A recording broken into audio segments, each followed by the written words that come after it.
যদি আপনি জানতে পারেন যাকে আপনি হারিয়ে ফেলেছেন সে আসলে কখনোই পুরোপুরি হারিয়ে যায়নি, আর যদি একদিন হঠাৎ আপনি তাকে আবার দেখতে পান একটি প্রদর্শনীতে সংরক্ষিত মানবদেহ হিসেবে। এটাই ক্রিস্টোফার টড এরিকের গল্প এবং এক মায়ের সত্যের খোঁজ।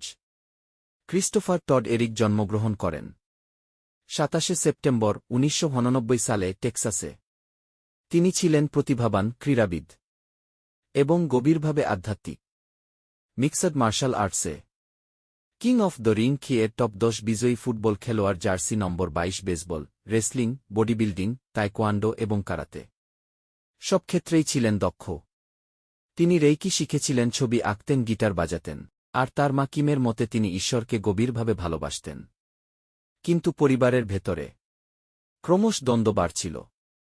কিম এবং ক্রিস্টোফারের বাবা স্টিভেনের বিবাহবিচ্ছেদ হয়েছিল ২০০৫ সালে। কিমের দাবি অনুযায়ী মাত্র ১৫ বছর বয়সে ক্রিস্টোফারকে জোর করে তার মায়ের কাছ থেকে দূরে সরিয়ে নেওয়া হয়।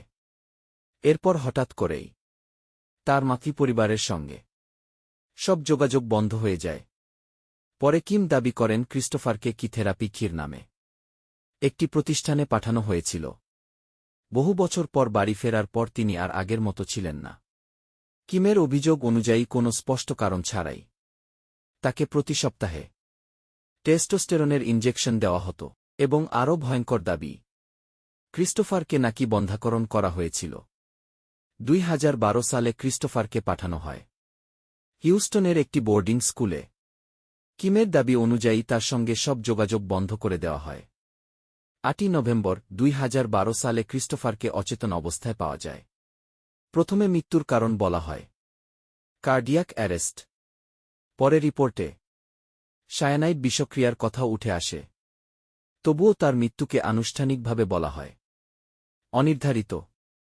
কিন্তু কিমের কাছে সবচেয়ে বড় প্রশ্ন ছিল, কেন তাকে তার ছেলের দেহ দেখতে দেওয়া হয়নি? কেন তাকে জানানো হয়েছিল দাহ সম্পন্ন হওয়ার পর? কেন তাকে কোনো ছাই দেওয়া হয়নি? বছর কয়েক পর লাস ভেগাসের রিয়েল বডিজ কি প্রদর্শনীতে গিয়ে কিম থেমে যান ডিসপ্লে নম্বর ২৭-এর সামনে। সেখানে ছিল একটি সংরক্ষিত মানবদেহ, চিন্তাবিদ কি ভঙ্গিতে বসানো। আর কিমের দাবি অনুযায়ী দেহটি দেখতে অবিকল ক্রিস্টোফারের মতো ছিল। উচ্চতা, গঠন, হাড়ের কাঠামো সবকিছুই অদ্ভুতভাবে মিলে যাচ্ছিল। কিম উত্তর খুঁজতে ফিরে আসেন, কিন্তু প্রদর্শনীর কর্তৃপক্ষ জানায় মৃতদেহের পরিচয় প্রকাশ করা তাদের নীতির বিরুদ্ধে। পরে কিম জানতে পারেন প্লাস্টিনেশন প্রক্রিয়ার কারণে ডিএনএ পরীক্ষার মাধ্যমে পরিচয় নিশ্চিত করা প্রায় অসম্ভব। কিমের বিশ্বাস অনুযায়ী ক্রিস্টোফার শুধু একটি দুর্ঘটনার শিকার ছিলেন না। তিনি বিশ্বাস করেন তার ছেলেকে হত্যা করা হয়েছিল এবং অর্থের বিনিময়ে তার দেহ বিক্রি করা হয়েছিল। কিমের আরও দাবি এই ঘটনার সঙ্গে ক্রিস্টোফারের বাবা জড়িত থাকতে পারেন।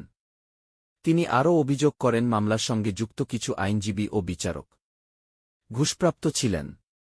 আজও আদালতে তার মামলা ঝুলে রয়েছে। একজন মা এখনও লড়াই করছেন তার ছেলের জন্য, সত্যের জন্য, কিন্তু বছরের পর বছর কেটে গেলেও তার সব চেষ্টা যেন ব্যর্থতায় আটকে আছে। ক্রিস্টোফার টড এরিক ছিলেন তরুণ, প্রতিভাবান এবং জীবনমুখী একজন মানুষ, কিন্তু আজ তার গল্প রহস্যে ঘেরা, আর তার মা এখনও সত্যের খোঁজ চালিয়ে যাচ্ছেন। এটা কি শুধুই কাকতালীয়, নাকি এর পেছনে লুকিয়ে আছে আরও অন্ধকার সত্য?